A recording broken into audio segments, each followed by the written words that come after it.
ಅಜ್ಜಿ ತನ್ನ ಮನೆಯ ಛಾವಣಿಯಿಂದ ದೊಡ್ಡ ಪ್ಲಾಸ್ಟಿಕ್ ಶೀಟ್ ಮೇಲೆ ಸಂಡಿಗೆ ಹಿಟ್ಟನ್ನು ಹಾಕುವುದರಿಂದ ಕಥೆ ಆರಂಭವಾಗುತ್ತದೆ. ಆಕೆಯ ಮಗಳು ಸುಮಾರು 30 ವರ್ಷದವಳು ಮಸಾಲೆ ಸೇರಿಸುತ್ತಾ ಆಶೀರ್ವಾದ್ ಕ್ರಿಸ್ಟಲ್ ಸಾಲ್ಟ್ ಪ್ಯಾಕ್ನಿಂದ ಒಂದಷ್ಟು ಉಪ್ಪಿನ ಹರಳುಗಳನ್ನು ಹಾಕುತ್ತಿದ್ದಾಳೆ. ಇನ್ನೊಂದು ಪಾತ್ರೆಯಲ್ಲಿ ಹಿಟ್ಟನ್ನು ಕಲಕುತ್ತಿರುವಾಗಲೇ ಆಕೆಯ ಪುಟ್ಟ ಮೊಮ್ಮಗ 8ರಿಂದ 9 ವರ್ಷಗಳು ಶೆಫ್ ಟೋಪಿ ಧರಿಸಿದ್ದಾನೆ.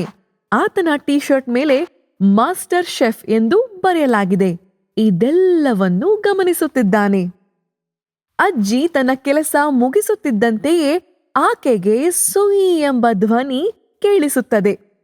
ಆಕೆ ಮತ್ತು ಆ ಪುಟ್ಟ ಹುಡುಗನ ಅಮ್ಮ ತಿರುಗಿ ನೋಡುತ್ತಾರೆ. ಮೂಲೆಯಲ್ಲಿ ಇಟ್ಟಿದ್ದ ಟೇಬಲ್ ಫ್ಯಾನ್ ಅನ್ನು ಹುಡುಗ ಆನ್ ಮಾಡಿರುವುದನ್ನು ನೋಡಿ ಅಚ್ಚರಿಪಡುತ್ತಾರೆ. ಅಜ್ಜಿ ಕೇಳ್ತಾರೆ, ಹ? ಹುಡುಗ ಹೇಳ್ತಾನೆ, ಕ್ವಿಕ್ ಡ್ರೈಯಿಂಗ್, ಬೇಗ ಒಣಗಿಸುತ್ತೆ. ಅಮ್ಮ ತನ್ನ ಕಣ್ಣನ್ನು ಹೊರಳಿಸುತ್ತಿದ್ದಂತೆಯೇ ಅಜ್ಜಿ ತನ್ನ ತಲೆಯನ್ನು ಅಡ್ಡಡ್ಡ ಆಡಿಸುತ್ತಾ ಆಕಾಶದ ಕಡೆಗೆ ಕೈಯನ್ನು ತೋರಿಸುತ್ತಾ ಹೇಳುತ್ತಾಳೆ, ಅಯ್ಯೋ, ಬಿಸಿಲಲ್ಲಿ ಒಣಗೋಗ್ಬಿಡು. ಆಗ ಹುಡುಗ ಹೇಳ್ತಾನೆ, ಓಹೋ, ಅಯ್ಯೋ, ತುಂಬಾ ಟೈಮ್ ಆಗತ್ತೆ ಅಂತಾನೆ ಹುಡುಗ. ಅಜ್ಜಿ ತಲೆ ಅಲುಗಾಡಿಸಿ ಮುಂದುವರಿಸುತ್ತಾರೆ, ಆದರೆ ನಿಜವಾದ ರುಚಿ ಅದರಲ್ಲೇ ಇರೋದು. ಈ ಮಧ್ಯೆ ಹುಡುಗನ ಅಮ್ಮ ಆಶೀರ್ವಾದ್ ಕ್ರಿಸ್ಟಲ್ ಸಾಲ್ಟ್ನ ಹೊಸ ಪ್ಯಾಕ್ ಅನ್ನು ಎತ್ತಿಕೊಂಡು ತನ್ನ ಅಮ್ಮನಿಗೆ ತೋರಿಸುತ್ತಾ ಹೇಳುತ್ತಾಳೆ, ಅಮ್ಮ, ನಿಮ್ಮ ಮೊಮ್ಮಗನ ವಿಷಯ ಗೊತ್ತಿಲ್ಲ, ಆದ್ರೆ ನನ್ನ ಆಶೀರ್ವಾದ್ ಕ್ರಿಸ್ಟಲ್ ಸಾಲ್ಟ್ ನಿಮ್ಮ ಮಾತು ಕೇಳುತ್ತೆ.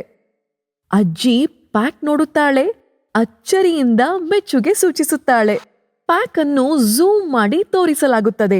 ಸಮುದ್ರದಿಂದ ಹೊರತೆಗೆದು 3 ವಾರ ಬಿಸಿಲಿನಲ್ಲಿ ಒಣಗಿಸಿ ಇದನ್ನು ತಯಾರಿಸಲಾಗಿದೆ ಹಾಗೂ ಮಾಯಿಶ್ಚರ್ ಲಾಕ್ ಮಾಡಲಾಗಿದೆ. ಇದೇ ಕಾರಣಕ್ಕೆ ಸರಿಯಾದ ರುಚಿ ಒದಗಿಸುತ್ತದೆ.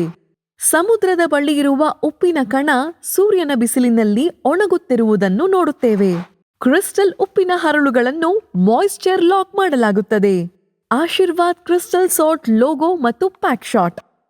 ಸಾಂಬಾರ್ ಮತ್ತು ಇತರ ಪದಾರ್ಥಗಳ ಮೇಲೆ ಆಶೀರ್ವಾದ್ ಕ್ರಿಸ್ಟಲ್ ಸಾಲ್ಟ್ ಅನ್ನು ಅಜ್ಜಿ ಸಿಂಪಡಿಸುವುದನ್ನು ನಾವು ನೋಡಬಹುದು. ಪುಟ್ಟ ಹುಡುಗ ಒಂದು ಪದಾರ್ಥದ ರುಚಿ ನೋಡುತ್ತಾನೆ ಮತ್ತು ಮೆಚ್ಚುಗೆಯಿಂದ ಸನ್ನೆ ಮಾಡುತ್ತಾನೆ.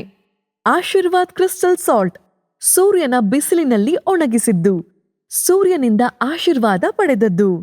ಸರಿಯಾದ ರುಚಿ ಸೂರ್ಯನ ಆಶೀರ್ವಾದ.